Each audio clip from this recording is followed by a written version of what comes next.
Okay, let's do it. G'day guys, welcome once again to the Tripod where we break down every single NRL game every week from a betting perspective. This week we will be recapping round 22 and we have finally broken the rot, or we've stopped the rot. 3 losing weeks in a row, which rarely ever happens to us, but we've gotten back on the winning train this week. A 14-10 best bet round, which is very solid. We'll take that pretty much every week of the year if we can. And even despite going 14-10 on best bets, I feel like we were on the right side of most games and could have done much better. A few, late tries and unlucky bounces of the ball did not go our way, but we'll take 14-10, won't we, Jacob? Yeah, we've got to take it. I guarantee we've never lost 3 rounds of footy in a row. So, that being the case, it's good to get back into the winner's circle. Absolutely, mate. And let's get started with the game that we just watched. It was the Sharks beating the Dragons odds 18-12. I've got the wrong graphic on there. For some reason, I have 18-16.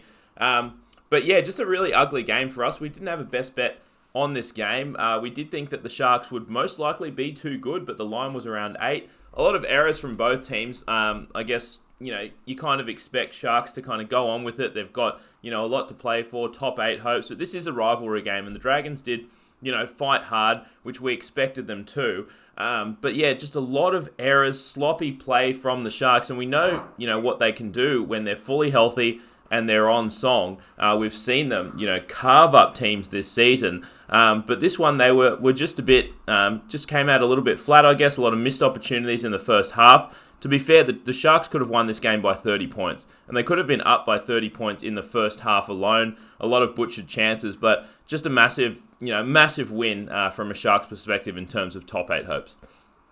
Yeah, full disclosure, we didn't have any best bets, but like a few minutes before kickoff, we're just looking at the markets, the prices, and we felt like it could go one or two ways. Sharks could be too good, or Dragons could get up for a rivalry. We were able to get a little bit of money down in a shared account we have on the Dragons to win the game. So that may be why we're slightly deflated, because when you fight all the way back from 12-0 down to 12-all, and it was a pretty crazy game. It was a true rivalry game, and there were definitely times in the second half where it seemed like whoever's got the ball's going to score, because sides were opening each other up. But you're right, early on, how many breaks did the Sharks make? Like if the Sharks didn't win this game, which they needed to keep their season alive, they'd be in disbelief right now. The amount of they had 2-on-1s and length of the field breaks that they put on the floor. So they probably got a deserved win, but it's a bit of a heartbreaker for the Dragons because they fought hard. I mean, shout out to Cam McInnes. That's the tackle of the season, I believe, at 12-all on Cherry. If you didn't see it, it'll come up in highlights.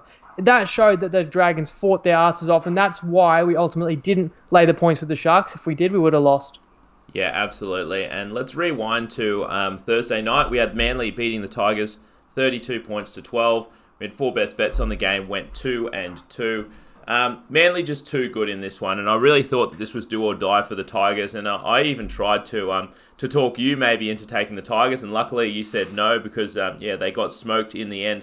Thought the game could have been a lot closer. I mean, Manly scored a lot of tries in bunches and that kind of thing, but it was another one of those ones where we loved the under, and pretty much every single one of our plays was on the under. There wasn't a point scored, I think, for the first 20 minutes, which is what you expect from two, very good defensive teams, certainly top 8 defensive sides. But it's another one of those ones where, and I don't want to harp on it too much, but late tries did cost us. You had a couple of late tries in the first half, which sunk our bets, 2 tries in the last 5 minutes of the first half, and then 2 tries in the last 9 minutes of the actual game, which sunk another one of our bets. So certainly, a little bit unlucky there, but Manly just keeps rolling, and the Tigers are, they're on the fringe now. They've got to pretty much win all of their remaining games, or at least 2 out of their 3 remaining games to have a hope of the finals. But if Manly stays healthy, like we've said before, they're certainly a team that even, now they're in the top 4, they can challenge for a premiership if they stay healthy. Yeah, we didn't want to be on the Tigers on Thursday night because, of course, Farah was out for that game and Mbai was out, Luke Garner was out. They had to win that to keep their finals hopes alive, and credit to them, they did fight. And as you say, we liked the unders, and you've never seen a more game destined to go under. And as you say, the first half under 3.5 tries, it's a try each with 2 minutes, not 2 tries in the final 5 minutes, with 2 minutes to go. I think it's 6-all. Manly scores, gets kicked off to, makes a break 30 seconds before half, scores again. You wouldn't read about it. But to be fair, that is what Manly does. I know. They don't give the opposition many opportunities. They absorb pressure, and then they can strike because they have the kind of guys like obviously Tommy Turbo. And as you say, second half that cost the first half under 3.5 tries, and second half the game goes over on a try with 2 minutes to go. Yep. When the Tigers threw the ball away inexplicably when they're down 26 trying to keep it alive. So that hurts. The Tigers are definitely cooked, and Manly, obviously they had a blip on the radar when they lost to the Warriors, but this was a more complete performance at home, showing what they're capable of. They're a very dangerous side. Oh, 100%. It seems to just be, it has been the story of our season, just having late tries and kind of unlucky shit go against us, obviously, and it's kind of, I guess, impressive from our perspective to still be, at 56, 57% or whatever we are now, despite all the crap that's happened to us. But, early Friday game was the Eels beating the... Oh, sorry. I have clicked. It's the Eels beating the Titans. I've somehow written Tigers here, which I'm off my tiny little head. I should probably edit that right now while I'm talking. Eels beating the Titans 36-12. We were on the Eels in that one. We go 2 out of 3 on best bets. They score 6 tries. And Takarangi, who was on the wing, can't manage to score 1 try, which is disappointing. But the Eels absolutely towed them up. And it's a funny one, I know we were kind of high on the Titans to start the season. We've said, that I don't think they've covered 8 games in a row. They came out last week, said they're going to really put in. And they did for most of the game against the Dragons, but still, got 40 put up against them. And in this one, I didn't necessarily think, although the scorelines would suggest, I don't think the Titans necessarily gave up on this one. I still think that they tried, but their defense is just horrific. Even when they're actually putting in, for some reason, they just allow points to be scored on them. It's happened 2 weeks in a row now with the Dragons putting on 40 when I thought that the Titans did put in. And I thought they put in for the majority of this game too and let in 36 points. So, another good win for the Eels. They're still an outside chance of making the top 4. They do keep rolling. But it is one of those ones where, maybe we do need to look at from a betting perspective. I know it seems obvious. We always say, teams out of contention, you want to look overs because they don't care that much. But the Titans seem like they are trying, but even despite that, they're still letting in a shitload of points.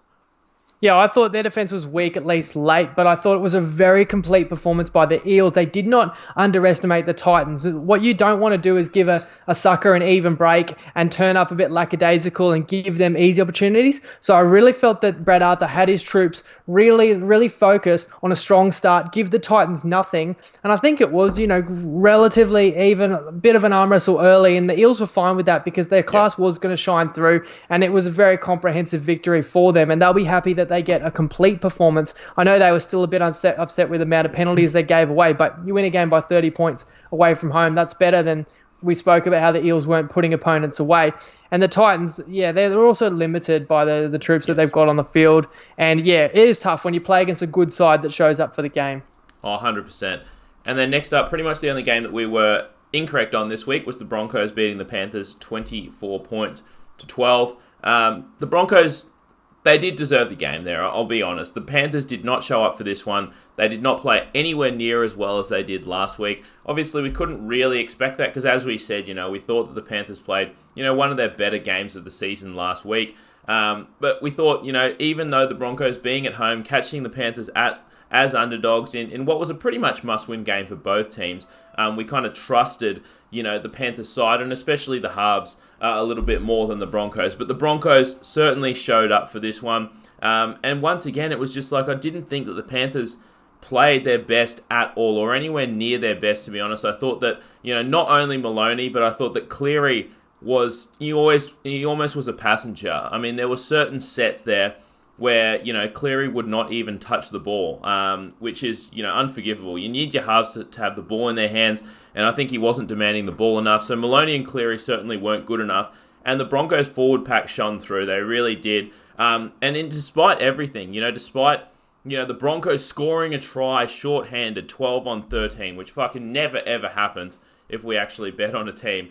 When Jake Turpin got sent off, the Broncos score shorthanded. And despite that, despite, how terribly the Panthers played and how well the Broncos played for most of the game, it was still 18-12 with the game in the balance, until Payne Haas just, went fucking apeshit on the Panthers and sealed that game. But to be fair, Broncos deserve the win. Panthers didn't show up as we thought they would, and we had a losing one on this one. Yeah, my assessment of Cleary isn't as harsh. He scores the try that gets him back into the game at the end of the first half. He gets crowded a little bit by Maloney. I feel like they've never been the perfect pair. I know that they've had a bit of success here and there, I think even last year Origin, but they sometimes similar. they're both ball dominant players, exactly, and when they have to play one side of the field each, it limits what they can do. Yeah, and you never would have thought Brisbane aren't showing up for this one, so we knew we'd get a big effort out of Brisbane at home. And also I thought that the Panthers were well up for this one, but what killed them was errors. Their completion rate, they barely got it above 60% all game. So whether it was errors, coming out of their own end that invited the Broncos back in, or errors when they actually were on the attack, like early in the set, they couldn't apply pressure. And even then, they did defend pretty well. Like we thought where they had the big edge was the halves. As you say, Broncos have no halves, but the Panthers do fight back. It's 18-12, and the Panthers have multiple sets. They get a try disallowed, which is very close call with Naden, fingertips on it, and I think it goes up a try and gets overturned. Very close to my point. I think the very next set, maybe Broncos score on a very similar kick. Yes, they did. They got a 7-tackle set and they scored. So it's like, if you didn't see the game, you think it's a comprehensive win by Brisbane. Really, Brisbane, what we know is they've got a super strong forward pack.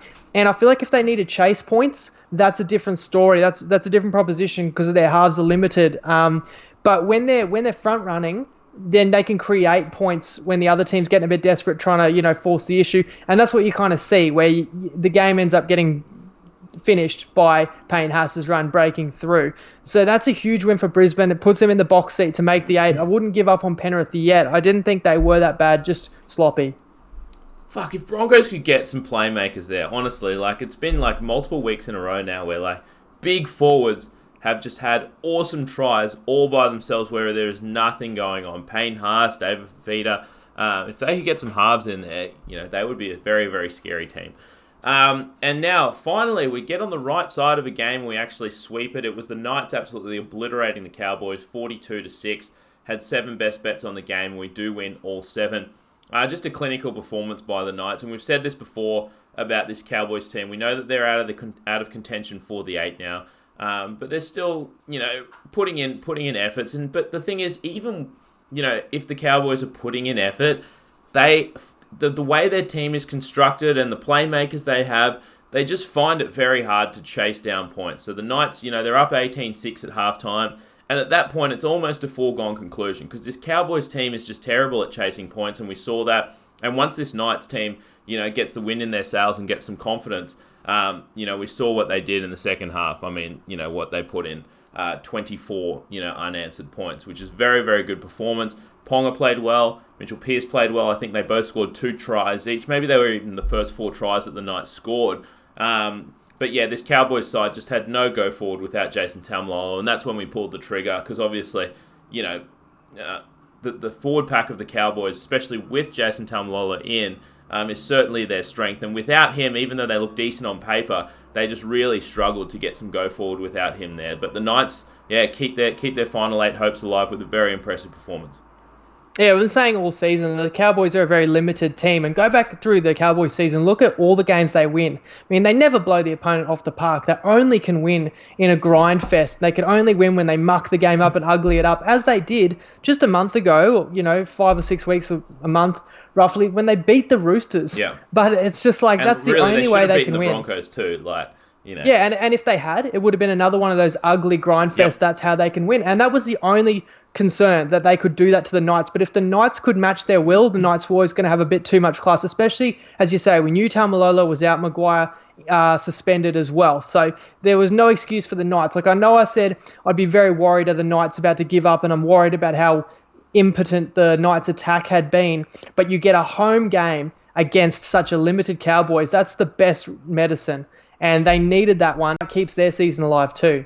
100%. And just to touch on something really quickly before we move on, I know there's only 3 rounds left in the season, but I think that, it goes without saying that if you are planning on betting on the Cowboys for the remaining 3 weeks of the season, they're going to be underdogs pretty much in every single game. I would say that you'd be warranted to, if you are going to bet on the Cowboys to win, just link it with total points under. Because honestly, the Cowboys, if they are winning any of these remaining 3 games, the total will go under, and you basically just get close to double your odds, and there is a much higher chance that if the Cowboys win, the total is going over rather than going under rather than going over. We've spoken about that before, and we've taken advantage of value players correlation. You'll see, and sometimes our Bet365 multi will take a side plus the points and under. But I should pull you up on that, though, because in our forum, somebody alerted the boys to the fact that the Bulldogs were plus 10.5 against the Cowboys in a couple of weeks' time. That's the beauty of being in the forum. Do you think the Bulldogs will be plus 10.5 when that game kicks off? So a bunch of boys were able to get on that. I think it's well and truly gone now. Well, it's 5.5 now. So, certainly pays to be in the group and following some sharp tipsters because, you get that notification straight away and you can jump on it. And 5 points in, an NRL game is a shitload. Wouldn't be surprised if it keeps going, keeps dropping too. 100%, yeah. Look at the form of those sides and we'll get to the Dogs. And then next up, one of the best, well, not necessarily one of the best games of the season that I've seen, but certainly one of the grittiest wins that I have witnessed in my entire 15, 20 years of watching NRL. It was the Raiders beating the Storm 22 points to 18, coming down from 18-0 down. It's the first time, I think, ever. Did they say ever that the Storm was lost from 18-0 down, which is an unbelievable stat.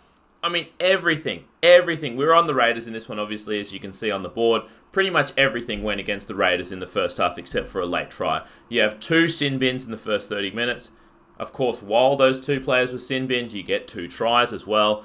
And it's 18-0. The Storm were rolling. It seemed like every bounce of the ball was going the Storm's way. The kicks are bouncing into Storm's hands. The Raiders' kicks are bouncing into touch, all that kind of stuff. And it's just at 18-0. And even at 18-4, you're just thinking this, you know what's going to happen here. But this is not a Raiders team of old. This is, a mentally tough team. We've seen all season long that they have just, put in a solid effort after solid effort. And I can't even remember the last time, where a Raiders team has actually given up on a game. You'd have to go back to last season. Ricky Stewart has got them mentally tough. And to come back from 18-0 down, to get that late try in the last 5 minutes, that is a fantastic performance from the Raiders, and that keeps their chances alive for a top 2 spot now as well. It's still, obviously an outside shot. They're going to need, the Roosters to lose a game in the home stretch, but yeah, very, very impressive performance by the Raiders, and we've said this, a few weeks back, and pretty much, after the first few weeks of the season, that this is a team that, although, their ceiling probably is capped. Like, if the Raiders play their best and the Storm play their best, or the Roosters play their best, obviously, the Raiders are probably slightly under that level. But, in saying that, their ceiling is still pretty fucking high, and they are a talented team, a disciplined team, and a team that could potentially, contend for the comp. I feel like they play that style of footy that can win in the finals too, where it starts with their defense and that they can choke an opposition. And yeah, it was an amazing show of resilience there. And we know how good this Raiders team is. I mean, we loaded up on them against the Roosters, where we got them as an underdog the week before when they were at home, and the Roosters Cup undermanned. We know how that went down. And although the Roosters won it by 4 points, we said that was a very close game that could have gone either way. We had the faith they could back it up, and they'd heard the chat that they can't beat the other top sides in the comp. We took the Raiders again. I mean, they're pretty much full strength. The Storm pretty much played a full strength side in this one as well. And we have said, the Storm just cannot be as desperate as their opponent in these games because they've got that buffer at the top of the ladder. I mean, no doubt about it, the Raiders are more desperate. But yeah, if you didn't see the game, it's a sin bin 4 minutes in where there's a penalty blown and the Storm have quick enough to just do a quick tap and run straight into the man, and Whiten just instinct tackles him. You're off. And that's 10 in the bin, and they score a try. Well, it's hard to come back from that. And then the unforgivable is Tapine throws a punch when the Raiders are feeding a scrum on halfway. And it goes from being 6-0 down, and you've weathered the Storm to an extent, no pun intended, and you've got the ball, you're about to get an attacking set. It goes to penalty Storm, 10 in the bin for throwing a punch, and the Storm scores. Unreal. Okay, well, it's going to be hard to go back from 12-0. You throw an intercept that Vunivalu takes when it hits the ground, bounces into his arms. It's 18-0. All right, well, that's got to be all she wrote. Most sides in the comp are losing that game by 40 or 50 now in Melbourne. The Raiders just grit and grind. They get the late try in the first half. And not only did they win, and they scored 2 tries in the final 10, and it was an amazing comeback and it's confidence boost for them, you could feel them coming. Yeah. You could feel them just tightening the screws, building that pressure, but staying composed, not rushing it. Amazing performance by them. It was a joy to watch. Yeah, absolutely. Before we move on to the next game. Oh, shout out to Zane. It seems like he said you're welcome. I'm assuming that he's referring to the Bulldogs The doggies plus plus 10 and a 10.5 against the Cows. You're the real MVP, Zane. If that name rings a bell to you, Jacob, you're the real MVP. Zane, thank you for that. And yes, James, as you mentioned, Storm did not need that one, and that was one of the reasons why, we took the Raiders in that one. But, to be fair, I think that Storm certainly played as if they wanted to win that game for the full 80 minutes, that's for sure. So, impressive win by the Raiders nonetheless.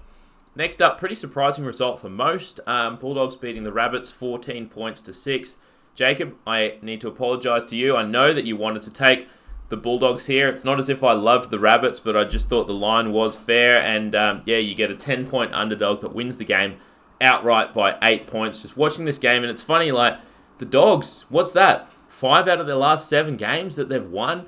They're coming home with a wet sail, and it's so weird to see them, win these games. I understand that they have been putting in effort after effort pretty much all season long, but it's like they're not the most talented team, and most of these games that they're winning, are in low-scoring grinds, kind of similar to what you said about the Cowboys. And it's another one of those teams where I would say, looking forward, if you are trying to bet on the Bulldogs, I'd say you'd be, it's probably positive EV to link that shit with the under, because most of the time this Bulldogs team is winning these games in low-scoring grinds. And it's a funny one. It's like, out of these 5 games out of the last 7 that they've won, I don't think any team that they've beaten has necessarily played great.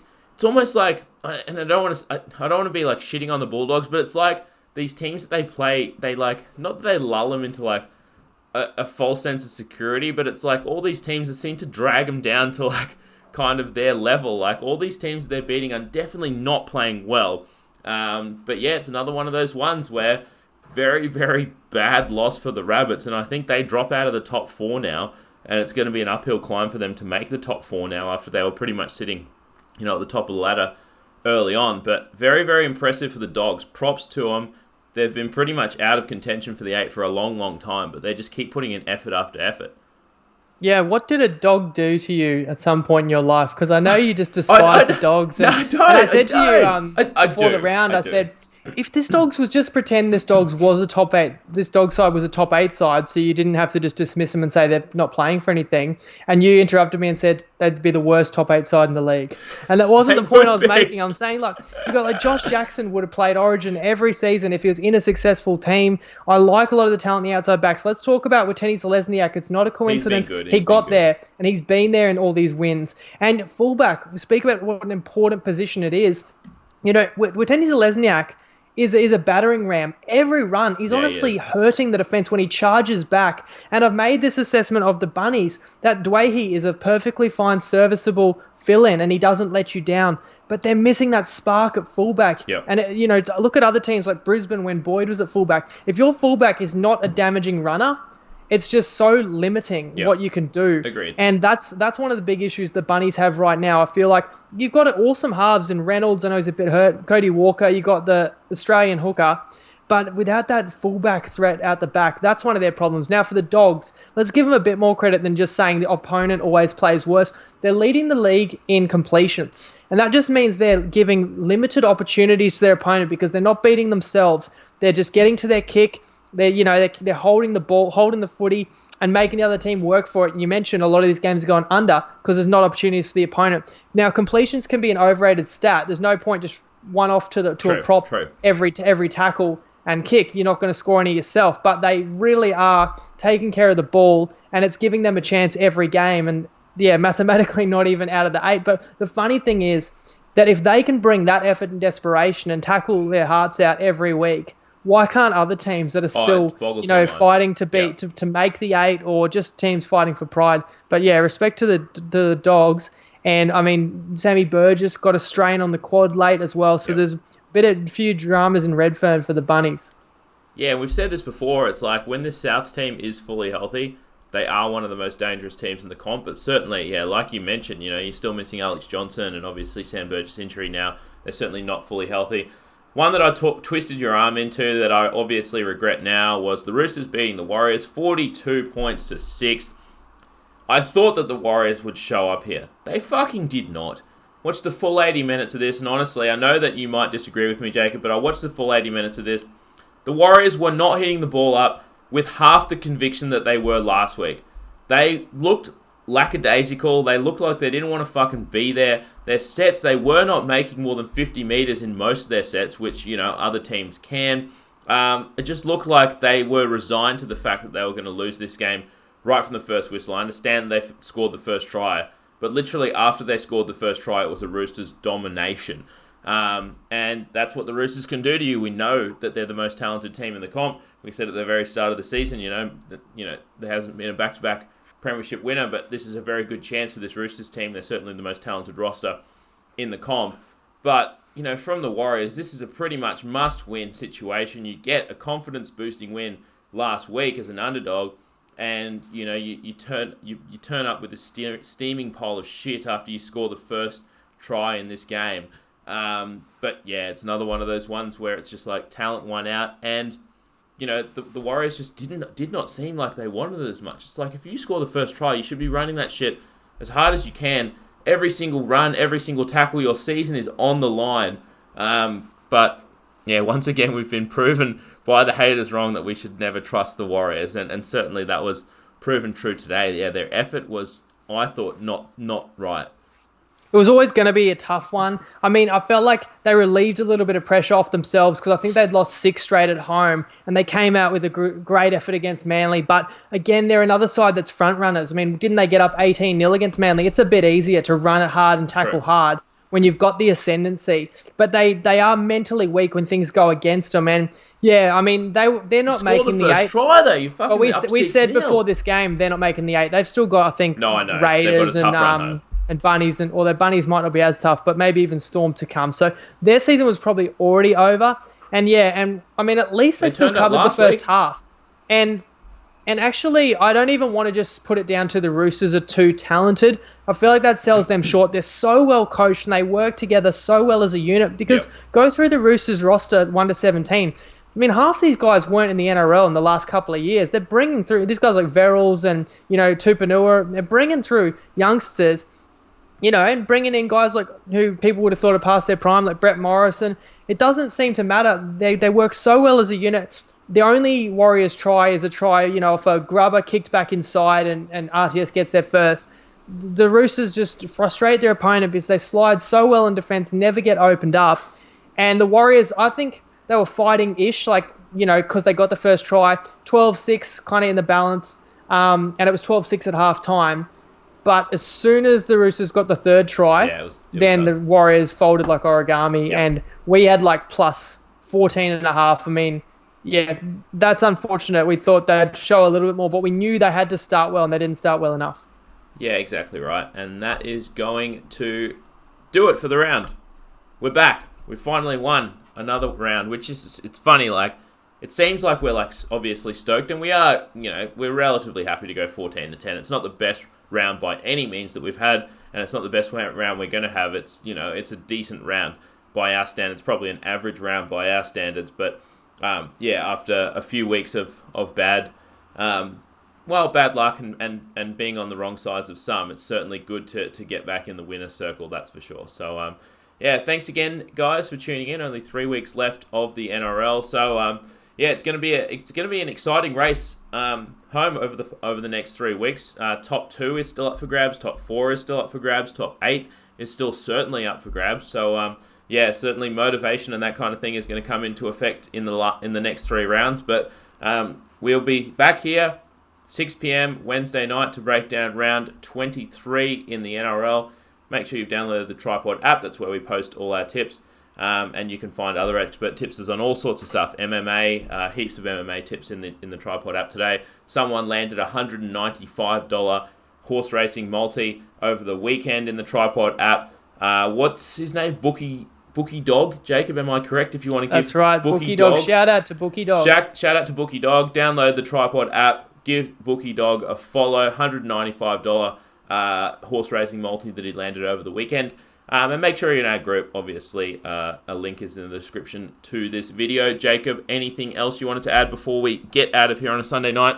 No, I can promise that we're a bit like the Bulldogs. You know, we're not pretty, Fuck off. but we bring the effort Fuck every off. week. The effort is there, and the results will show if you bring enough effort. So we can promise you that it might not be pretty to watch, but we can get it done. We've won the last 5 years. Have the Bulldogs won the last 5 years? We've exceeded our talent level. That's true. I think they have too. That's true. Well exceeded that talent level, especially over the last 7 weeks with the Bulldogs. All right, guys, thanks once again for tuning in, and we will catch you at 6 p.m. on Wednesday to break down round 23.